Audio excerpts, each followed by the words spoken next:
This is Wretched Radio with Todd Friel. The following program is not necessarily endorsed by this station, but is provided for informational purposes only. Information provided should not be used as a substitute for your own physician's advice. Indeed, this is Wretched Radio. Nevertheless, not playing a doctor on TV, radio, or frankly, anywhere else. Well, except with my kids when they were younger. Isn't it amazing how they look at you as if you are Marcus Welby? You'll have to Google that reference. They looked at you like you could cure anything. And these days with the Google machine, you pretty much can, can't you? Oh, my goodness. No, the Google machine. No, my kids think I'm actually going to kill them whenever they have some type of injury. Okay, then. Maybe we need to talk about some things, because I think most children just trust. Can I drink this? They just offer it to you like, you know. Sure. Is this past its expiration date? You give it the sniff test. Yep, drink it. And then they just assume the milk is fine. And isn't that an ongoing situation in all of our lives? The dreaded milk sniff? Oh, yeah. Every single time somebody in the house, and it's really just me and Mrs. Friel. The point is somebody goes for the milk, smells it, and it's the milk around the top of the nozzle that can get a little funky, and it can deceive you. And so inevitably you go, oh, smell this, which is just an act of kindness, if you don't mind me saying so. Even though Don't Play a Doctor Any Place would like to offer you at least what's being reported as medical news, because this may be important for you, dear Christian. Whilst there are other consideration when it comes to taking the vaccine, especially if it's mandated for the old COVID affair, one of the issues appears to be taken care of. I think that there are three very legitimate concerns that a Christian can have when it comes to the COVID vaccine. We laid these out, by the way, in a presentation that we did. It's about an hour long, just a step-by-step. What do we need to noodle through when it comes to considering a vaccine that the government might mandate everybody take? And they might, depending on how all this monkey business goes.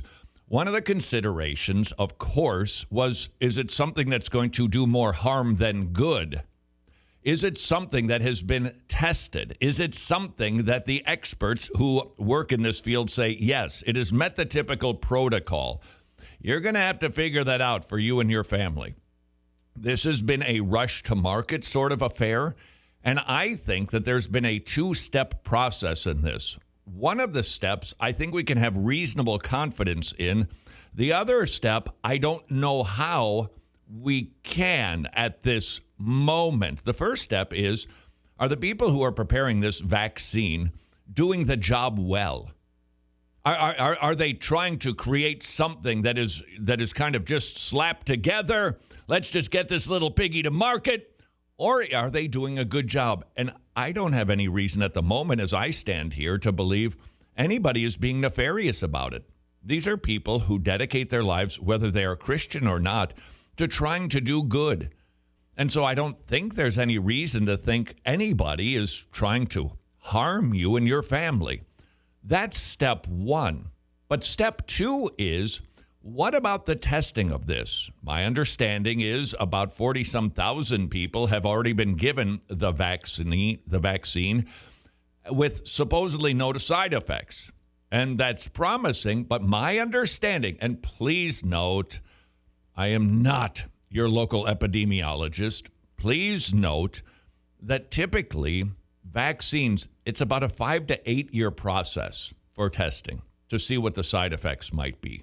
You're going to have to figure that out should the federal government come knocking on your door and telling you to roll up your sleeve and the sleeves of your children. That's one of the considerations. There is another consideration that I believe that Christians have, and that is, and you're going to have to figure this out for you, I figure it out for me, is it a legitimate concern? Why put something into your body if it's not? Some would say. Others would say, well, of course it is. Take the shot. I think that different Christians are going to come to different conclusions. Aren't we already? And I think that's a valid consideration. However, the third consideration seems to definitely be taken off of the table. Pfizer, the vaccine that is being reported these days as being 90% safe, has been manufactured without fetal stem cells. That has been a very big concern for those of us who are pro-life. Not those of us who say we're pro-life, but tell you to vote for anybody you want to. No, I'm talking about genuinely pro-life. We've been very concerned about this. You do not want to be participating in the intentional taking of an innocent human life. It appears, according to the Charlotte Lozier Institute, an arm of the pro-life Susan B. Anthony list, says Pfizer and its German partner BioNTech did not use some stem cells from aborted fetuses during research for the vaccine. That's good news. Please note, there are, however, other competitors. This is like the Kentucky Derby, and you've got more horses in the race. Most of them, my understanding is most of them, if I recall, about a dozen of them, I think there's 17, a dozen of them don't use aborted stem cells. 5 do. Right now, the leader, the secretariat in the race from Pfizer, has not used aborted stem cells. The vaccine was developed using genetic sequencing on computers without using fetal cells. Well, there's a blessing of computers. It takes one to try to figure this stuff out. Isn't it amazing how all of this should be screaming, God, God, God, and yet all of these brilliant people who work on things like this don't take a moment to stop and look up. You need a computer to figure out the correct sequencing for putting together a cure. How do you think we got put together? How do you think this whole universe is designed? By chance? Outrageous. The Pfizer study, still ongoing, involved 43,000, there's your number right there, 43,538 participants, and no serious safety concerns have been observed. And I do believe it's fair to put a comma there and say, yet. In the meantime, it appears you don't have to worry about the aborted stem cells with this particular line. But I'll tell you something that you can worry about medically. Hey, guess who? President-elect. Apparently that's an office now. Office of the president-elect. Yes, the office of the president-elect. There's a sign and everything. I know, I saw that. But Barack Obama had that sign too, y'all. Wonder if he'd let him borrow. Yes. They're probably not going to be that frugal. Yeah. They print up a new one, and the cost of that bad boy. You know, the efficiency of the government. Joe Biden is going to be tapping into Zeke Emanuel. Name ring a bell? That's right.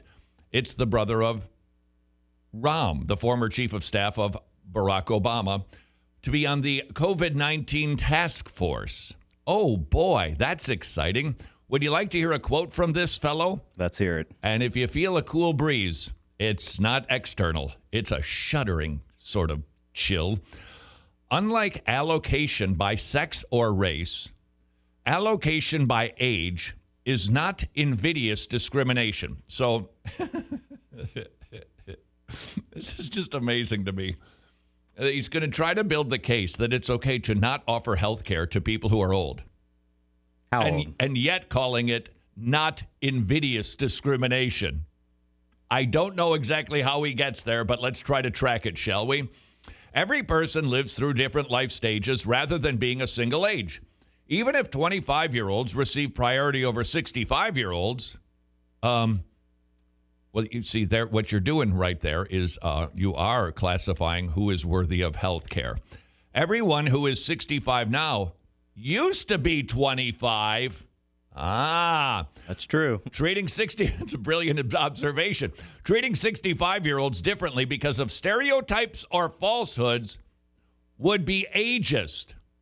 Treating them differently because they have already had more life is not. Isn't that the same thing, just phrased a little differently? Exactly. Unbelievable. So this fellow basically has been telling folks that there will be discrimination when it comes to treatment for COVID. Furthermore, this is a fellow, you would think he loves life. He's been very successful. Would just as soon die by the time he's 75. Well, sir, You can make that decision for yourself. But as for me and my house, we like life. He, by the way, perhaps has forgotten that the man he's working for is 78. You see, I'm not good at math, but I just know 78 is more than 75. Here's the simple truth, he said. Many of us seem to resist. Living too long is a loss.